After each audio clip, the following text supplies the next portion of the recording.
মিজানুর রহমান আজহারী সাহেব তার যশোরের মাহফিলে বলেছেন, দেশে আহামরি কোনো পরিবর্তন আসে নাই, এক দল খেয়ে গেছে আর এক দল খাওয়ার জন্য বসে আছে।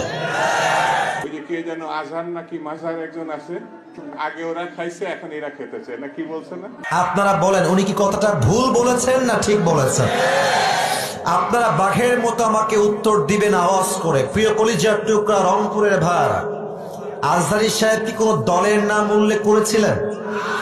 এই যে আস্তে কথা বললেন, কোন দলের নাম বলেছেন? কোন ব্যক্তির নাম মেনশন করেছেন?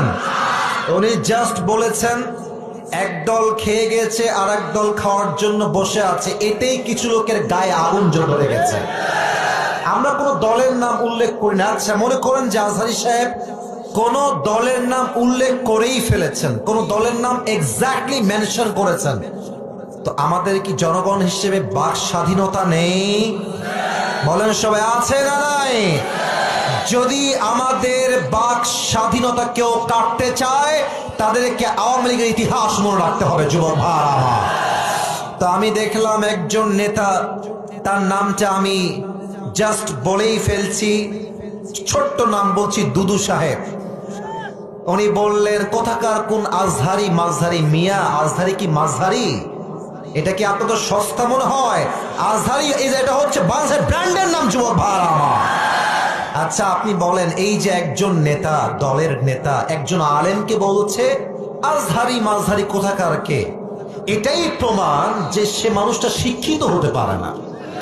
একজন শিক্ষিত মানুষ আলেমকে কথা বলবে পরিপূর্ণ শ্রদ্ধার সাথে, সম্মানের সাথে। রংপুরের ভাইরা আমার, আচ্ছা আপনি আমাকে বুঝায় বলেন, মনে করেন যে আজহারী সাহেব কোন একটা কথা ভুলই বলেছেন, আমরা কারো অন্ধভক্ত নই, আমরা অন্ধভক্ত নই, ভুল হলে ভুল, ঠিক আছে, আপনি দ্বিমত পোষণ করবেন, এটার তো একটা আদব আছে, একটা সম্মান আছে। আপনি বলবেন যে আমাদের সকলের প্রিয় মিজানুর রহমান আজহারী সাহেব কথা বলেছেন, আমার মনে হয় ব্যাপারটা এরকম না হয়, এরকম হলে আরো ভালো হতো। আপনি রেসপেক্ট দিয়ে বলেন। আপনি যখন আজহারীকে মাঝহারি বলে গালি দেন, কলিজার টুকরা চোখ তার রক্তক্ষরণ শুরু হয়ে যায়। যুবক ভাই, তবে হ্যাঁ, একজন বললেন যে আজহারী সাহেবকে, আসেন আপনি রাজনীতির নাম লেখান, আপনি রাজনীতি করেন, আপনি ওই দলে যান, সেই দলে যান, যশোরের মাহফিল আপনার ইউটিউবে আজকে সার্চ দিবেন, জুম করবেন যশোরের মাহফিলটা, ড্রোন ফুটেজ বা পেছনের ফুটেজ দেখবেন, যত মাহফিলে অডিয়েন্স এসেছে 95 যুবক ভাইরা সেই মাহফিলে এসেছিল। সবাই কি জামাত ইসলাম? তারা সবাই কি শিবির নাকি? তারা মিয়া, ঘোল খাওয়াই লাভ নাই, এইসব ঘোল আর বাংলার মানুষ খাবে না। যুবক ভাই, জামাত ইসলাম নয়, বিএনপির লোকরাও আজহারীকে কলিজা থেকে ভালোবাসে। যুবক ভাইরা, ওই যে যশোরের মাহফিল, আওয়ামী লীগও ছিল, বিএনপিও ছিল, যুবকও ছিল, মায়েরাও ছিল, বোনেরাও ছিল।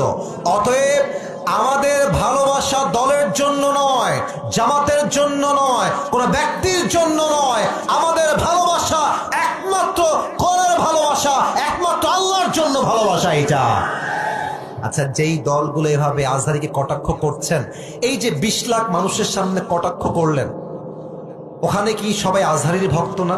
তো আপনি যে গালিটা দিলেন, যার বুকে আপনি আঘাত দিলেন, আচ্ছা ভাবেন যে আজহারী সাহেবকে আমি ভালোবাসি, কথার কথা, তো আমার ভালোবাসার মানুষকে যে গালি দিবে, আমি কি তাকে আর ভোট দিব নাকি?